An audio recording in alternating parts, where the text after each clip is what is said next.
Oi? 5 para meia-noite? 5 para meia-noite? É mesmo? 5 para meia-noite? Ô, Glória. Até 5 para meia-noite? Ô, Glória, vai virar vigília. 5 para meia-noite. Vocês ouviram? 5 para 8 também. Brincadeira, meus irmãos. Cumprimento, amada igreja, com a santa paz do Senhor. Amém? Amém. Meus irmãos, eu estou muito feliz. Fica parecendo um clichê, né? Toda vez que eu venho aqui eu digo isso, mas é verdade, irmão. Feliz em retornar à sede, principalmente dia de domingo, né? Acho que alguns irmãos estranharam aí. Mas nós temos uma obra para fazer e essa obra ela não é só aqui. Mas para fazer a obra lá, tem que ajeitar Jerusalém primeiro. Se Jerusalém não está bem, Jerusalém não vai fazer efeito lá fora, vai fazer feio. Então não é terno, não é gravata, não é batom bonito, não é isso que vai libertar ninguém e que vai ajudar ninguém, é o Senhor Jesus, né? Eu fico feliz mesmo, né? Cumprimento minha pastora, agradeço a oportunidade de estar aqui ministrando a palavra. Trago abraços do meu pastor Jefferson, minha pastora Thelma, que estão lá na congregação Tancredo Neves. Agradeço minha esposa por estar me acompanhando, diaconisa da casa, junto com minha filha. E agradeço a Deus e glorifico pela vida de cada irmão. E eu me alegro em ver o desenvolvimento de cada irmão. Eita glória. Rapaz, melhorou o negócio aqui, viu? A voz. Ô glória, menino.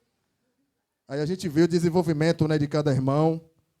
O jovem ali, olhando para o timbal, e hoje já pode dar o tapa no timbal, com força, com determinação, sabendo o que está fazendo, né? Os irmãos desenvolvendo na palavra, nas atitudes.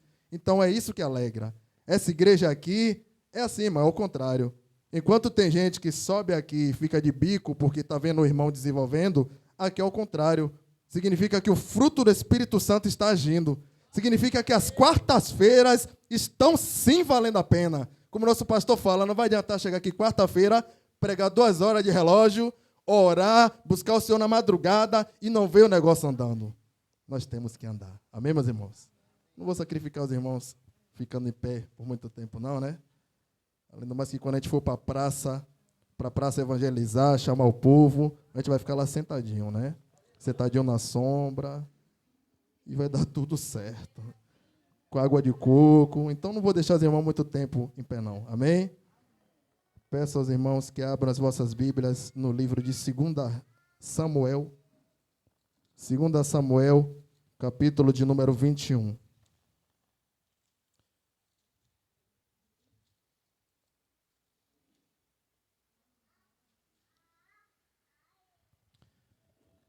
Segunda Samuel, capítulo de número 21, que diz: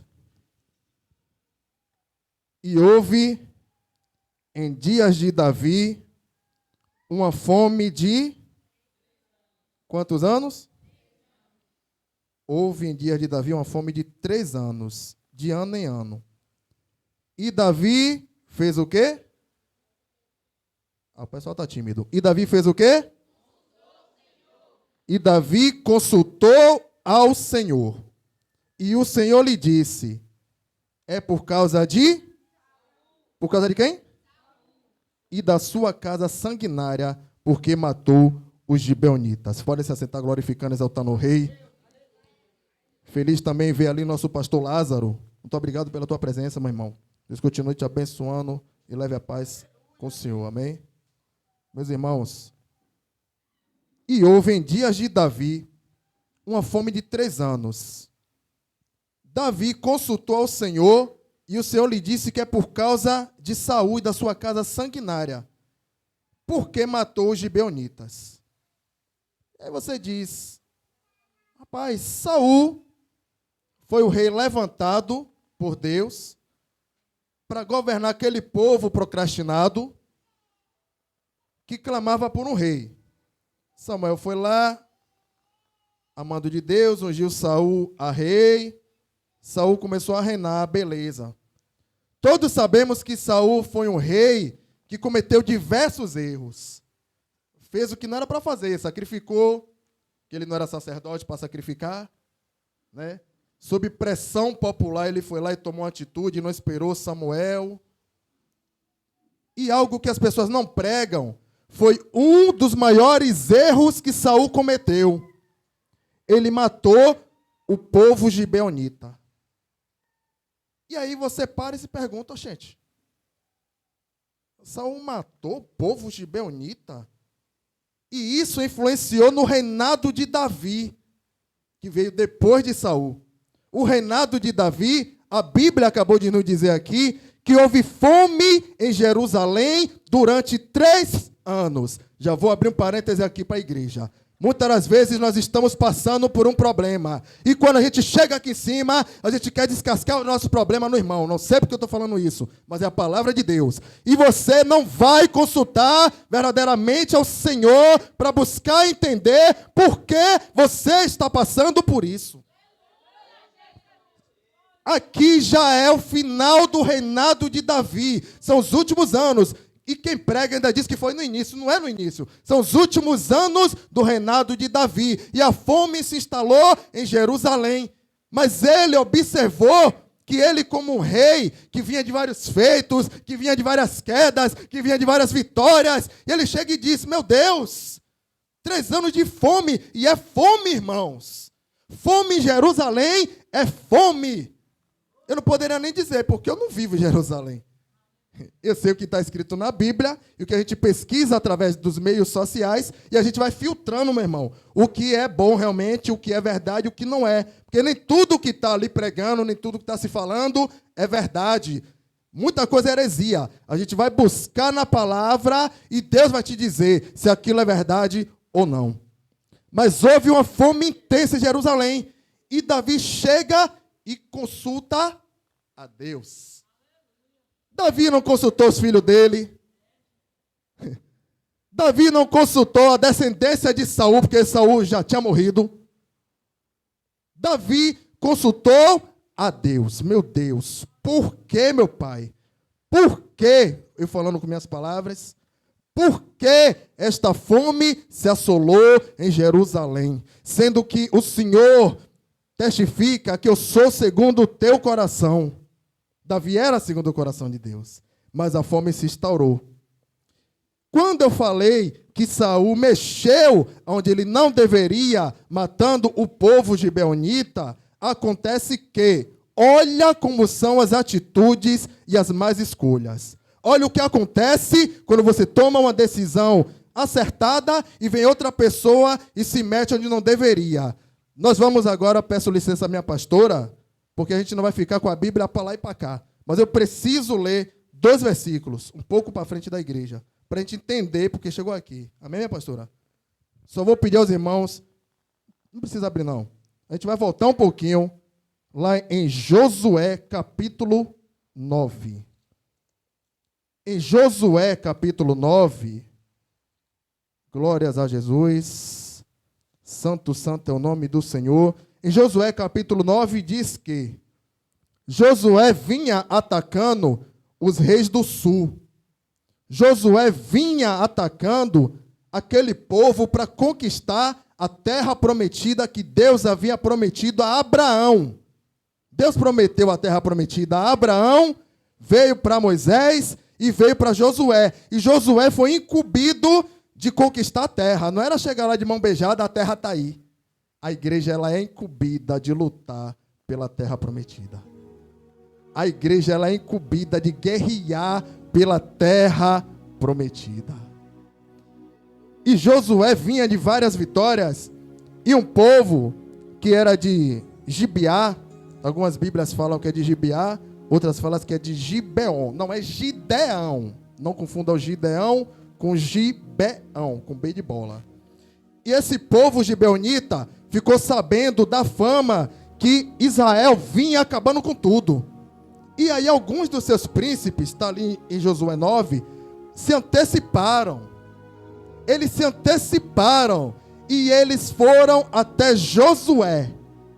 A palavra diz, e sucedeu que ouvindo isso, todos os reis que estavam daquém do Jordão, nas montanhas e na campina, e toda a costa do grande mar e em frente do Líbano, os heteus, os amorreus, os cananeus, os fariseus, os heveus, os jebuseus, se ajuntaram eles de comum acordo para pelejar contra Josué e contra Israel.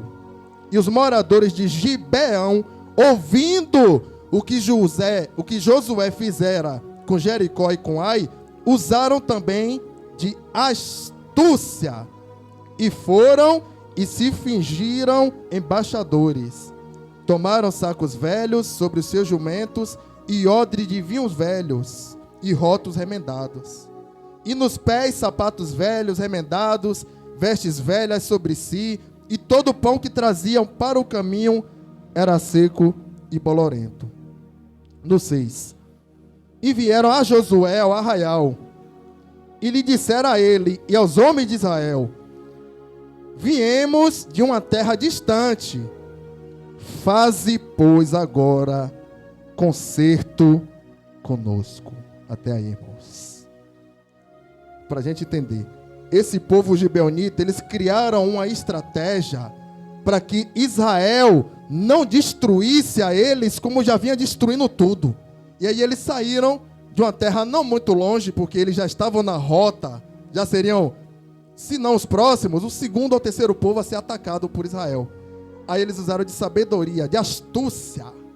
O pastor já pregou sobre astúcia aqui, né? Cuidado com astúcio. Pegou, né? Lembrou, né, irmão? Cuidado com astúcio.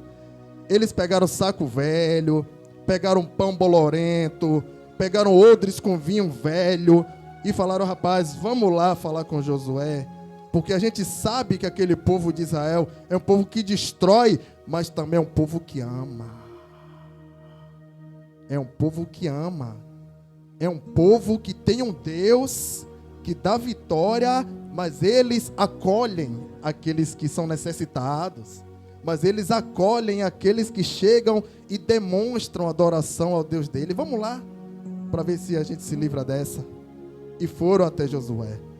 Quando chega lá, eles mostraram tudo aquilo, né, que eles levaram, dizendo que vieram de tão longe que tudo apodreceu.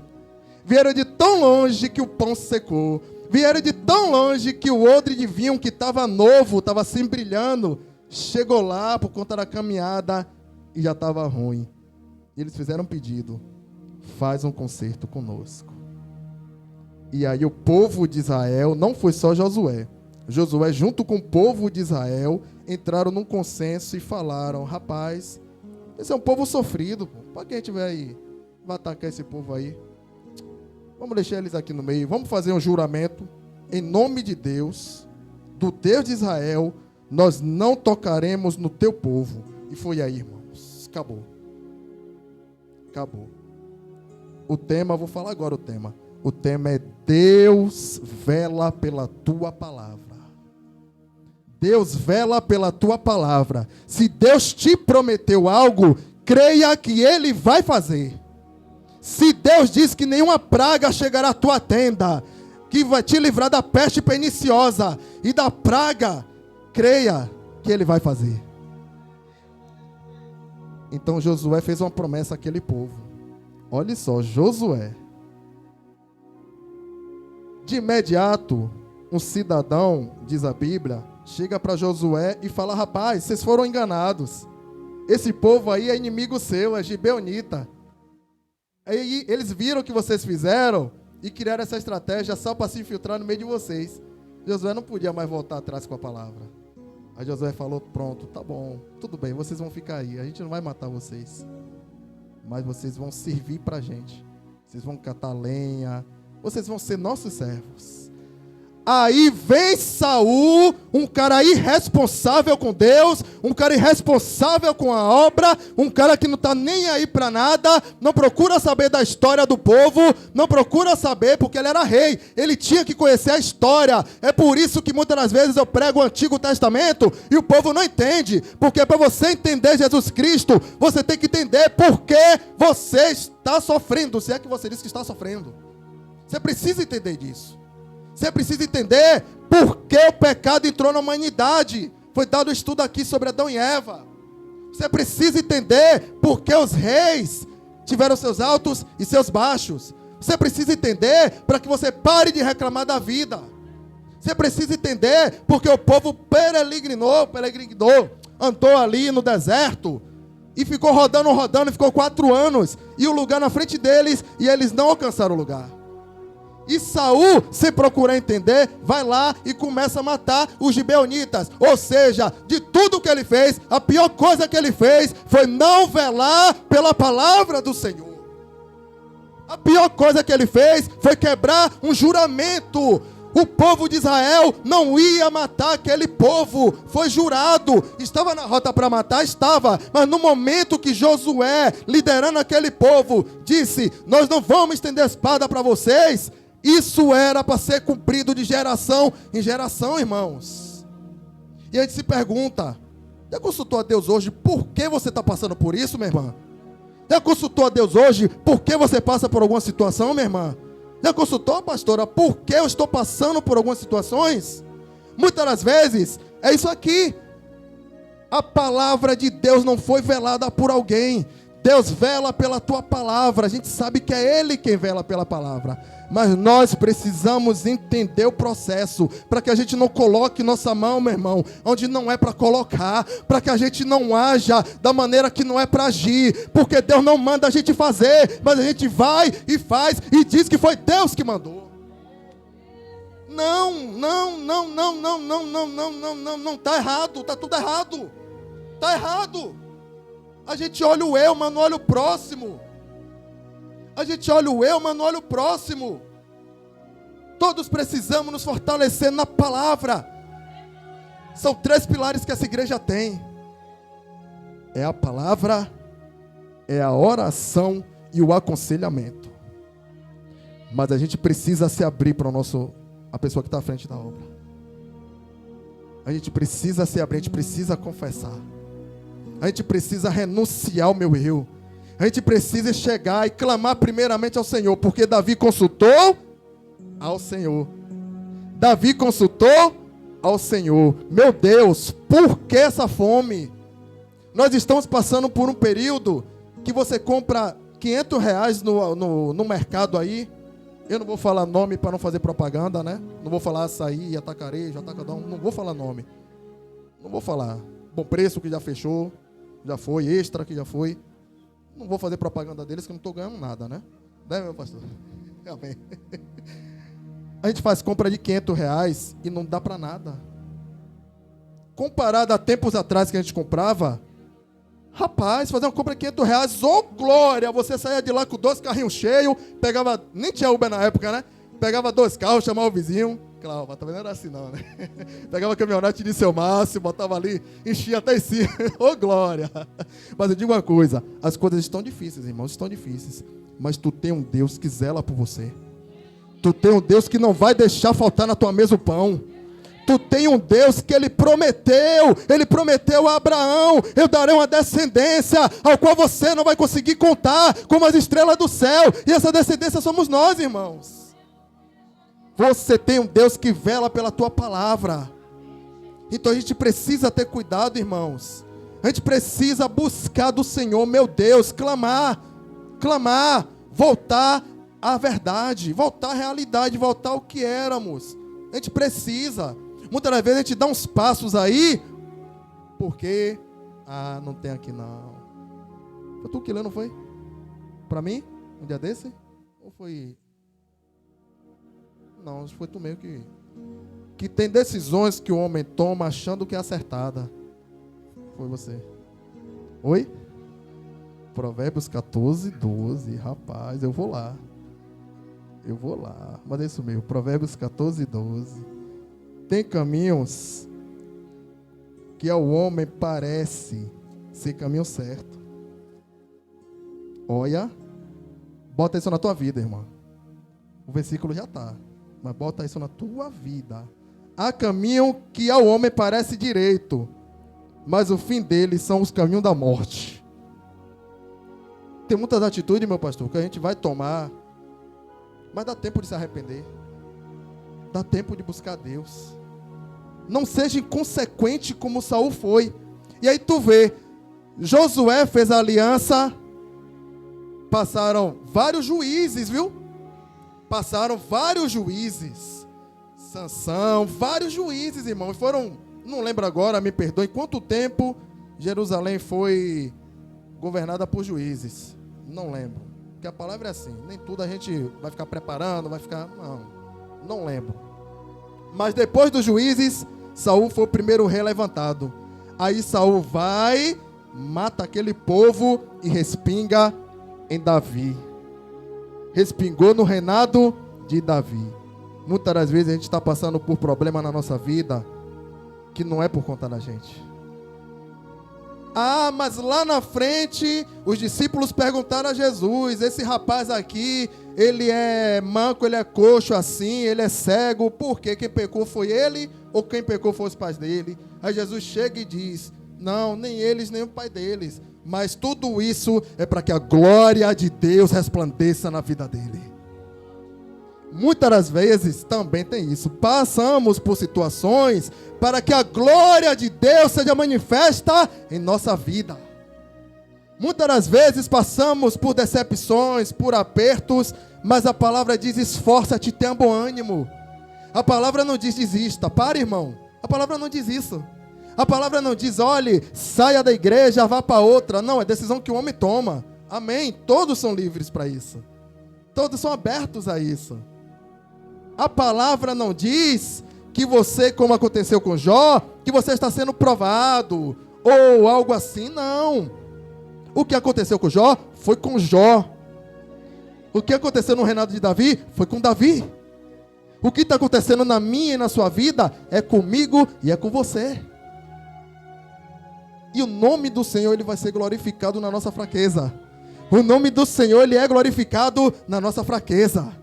É na nossa fraqueza que Deus se fortalece. É na nossa fraqueza, quando você busca Ele e Ele diz: calma, filho meu, calma. Será que tu esqueceu que quem está no comando sou eu?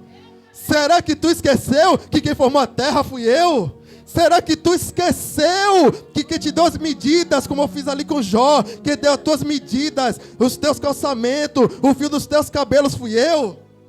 Será que você esqueceu que eu prometi uma descendência a Abraão e que você hoje, ao qual outro tempo, você não fazia parte da promessa e hoje você faz? Será que você esqueceu disso? Não, não esqueça, persevere no Senhor, porque a vitória vai chegar. A vitória é minha, a vitória é sua, basta crer no autor e consumador da sua fé. Aleluia.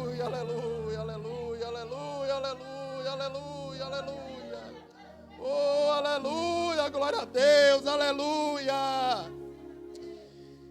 E a palavra diz que Deus vela pela tua palavra. Vocês estão achando que ficou por aqui? Não. Quando Davi consultou a Deus, Deus já deu a resposta. Jerusalém está passando por essa fome porque Saul matou os gibeonitas. Davi, como rei daquele povo, ele não podia deixar para lá, como Ezequias fez, hein, Sandrinha? Quando ganhou lá os 15 anos a mais de vida, Ezequias deixou para lá.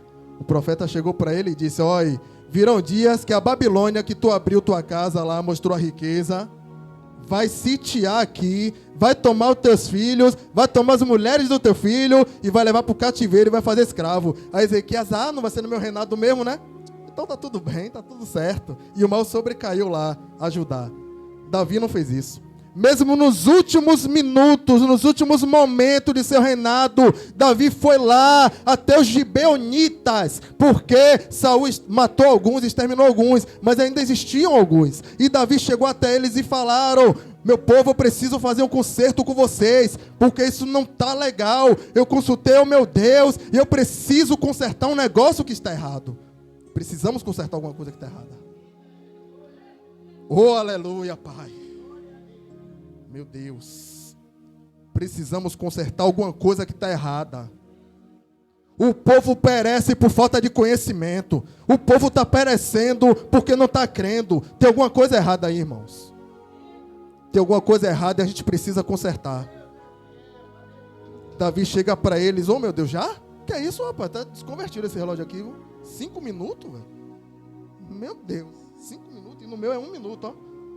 Então vou por de lá. Lá é 50, aqui é 54. Esquece esse aqui, vira para lá. Meu Deus do céu, não vou completar a palavra. Mas a palavra está sendo pregada e Deus está falando grandemente conosco. Aleluia a Deus. Por que eu fui olhar para você, rapaz? Aí Davi chega a começar a suar. Davi chega e diz o que eu preciso fazer para que a palavra do Senhor seja cumprida. Porque Deus vela pela tua palavra. E o gibeonista diz, olhe, rapaz, isso aí foi que matou. Não é por ouro, não é por prata, não é pelas mulheres, não é pelas riquezas. Eu só quero 7. Eu só quero 7 da descendência de Saul.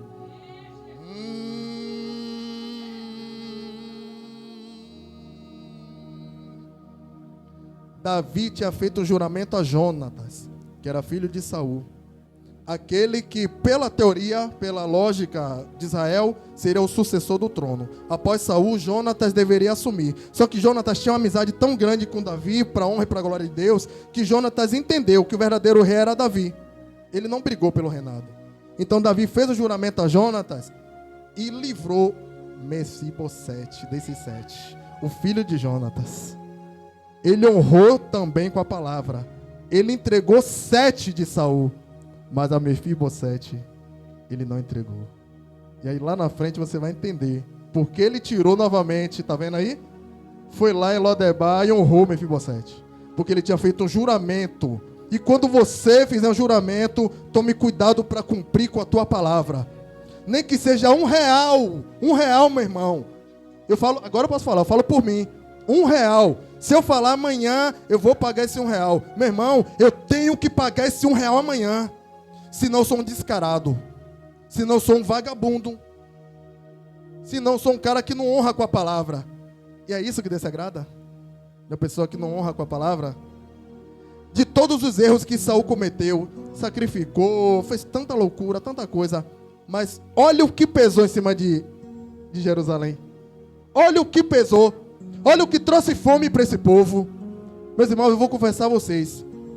Já tem quase 1 ano nessa palavra. Eu meditando nela. Já preguei ela aqui? Nunca preguei essa palavra. 1 ano. 1 ano, sabe por quê?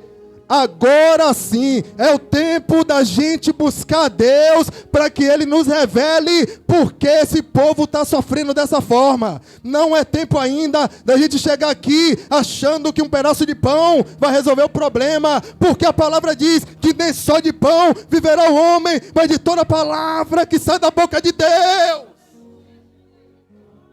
Todos estamos sofrendo. Todos estamos sofrendo. Uns conseguem lidar com o sofrimento, outros não. Normal. Não estou aqui para julgar ninguém. A Bíblia diz suportar uns aos outros. Aí a pessoa prega que é suportar, né? Eu não gosto dessa irmã, mas tem que suportar ela. Não. Suportar é dar suporte. O que é isso aqui nesse timbal? Suporte. Isso aqui é um suporte. Se eu tirar isso aqui, o timbal cai. Está entendendo agora porque tu tem que suportar o irmão? E aí eu concordo. A gente precisa dar suporte aos irmãos. A gente precisa, sim, dar uma cesta básica. A gente precisa, sim, entender o que está passando na casa do irmão. Porque muitas das vezes, você estende a mão para ele. No fundo, você diz que não espera algo. Mas no fundo, você espera. Nem que seja um obrigado. Nem que seja um obrigado. E se esse obrigado não acontecer, irmão, você vai cair. Eu ia falar um palavrão aqui, mas não é palavrão, né? Você vai cair no abismo. Não, vai cair na desgraça, não é palavrão não. A gente que usa errado. Você vai cair no abismo. Muitas vezes por causa de um obrigado. E você diz, o primeiro mandamento de Cristo é amar o Senhor acima de todas as coisas. O segundo mandamento de Cristo é amar o teu próximo como a ti mesmo. Mas como é que você ama o teu próximo, mas por causa de um obrigado, a pessoa já não presta? Por causa de um obrigado, eu me arrependi de ter dado. Mas lá na frente Deus vai me recompensar. Não espere recompensa, nem do homem, nem de Deus. Se você quer fazer, faça por amor. Porque Paulo disse, se não for o amor, de nada vale. Eu vou fazer esperando que Deus vai me recompensar. Não. Deus vai falar, apartai-vos de mim, ó maldito. Não espere recompensa. Então, até para você estender a mão para alguém hoje, minha pastora, infelizmente, até para você ajudar, ajude primeiramente com isso aqui. E pregue para ele dizendo: buscai o reino dos céus primeiramente e a vossa justiça, e as outras demais coisas vos serão acrescentadas. Buscai o reino de Deus e a sua justiça. Jesus é o autor e consumador da tua fé. Jesus é o pão vivo. Jesus é o pão vivo que caiu do céu. Água que emana, água de vida, água corrente ao qual você não sente sede. É disso que o povo precisa. Não é de esmola, irmãos. Eita glória, eu não ia entrar nesse assunto. Mas não é de esmolas. Não estou desfazendo a palavra do meu pastor, nem dando sotaque, meu pastor. Está entendendo? Mas a gente precisa ensinar esse povo. E eu vou dizer uma coisa a vocês. Quando eu sentei aqui, eu entendi que eu estou ministrando a palavra para obreiros. Cada um de vocês é obreiro. Todo mundo aqui é obreiro. E não estou ministrando para quem está lá fora. Lá no Tancredo Neve, a palavra é outra, não é essa. Lá é doce e mel. Lá é doce e feito mel. Aqui é para obreiro. E o obreiro tem que entender que a gente não está aqui para fingir de ser crente. Eu estou aqui para escutar a palavra de Deus. Saia ela da boca de Lucas, saia da boca da pastora, saia da boca da diaconisa Fabrini, saia da boca de quem for. Agora, se é a palavra de Deus e pregada com responsabilidade, eu tenho que ouvir, porque lá no Salmo, eu já vou entregar, diz o seguinte: ah, Israel, se apenas me ouvisse, se apenas desse ouvido à minha palavra, você abriria a tua boca e eu a encheria, não faltaria nada na tua casa. E você está passando por alguma situação porque em algum momento você não deu crédito à palavra de Deus.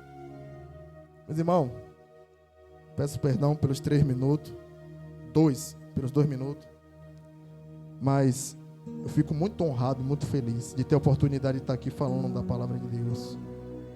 Irmãos, a palavra ela confronta, porque a gente vem achando uma coisa, mas a palavra diz que não é o meu eu que prevalece, não é o meu querer que prevalece, o que prevalece é a palavra de Deus. Amém, meus irmãos? Não, 3 minutos, 4 nada, 3 minutos.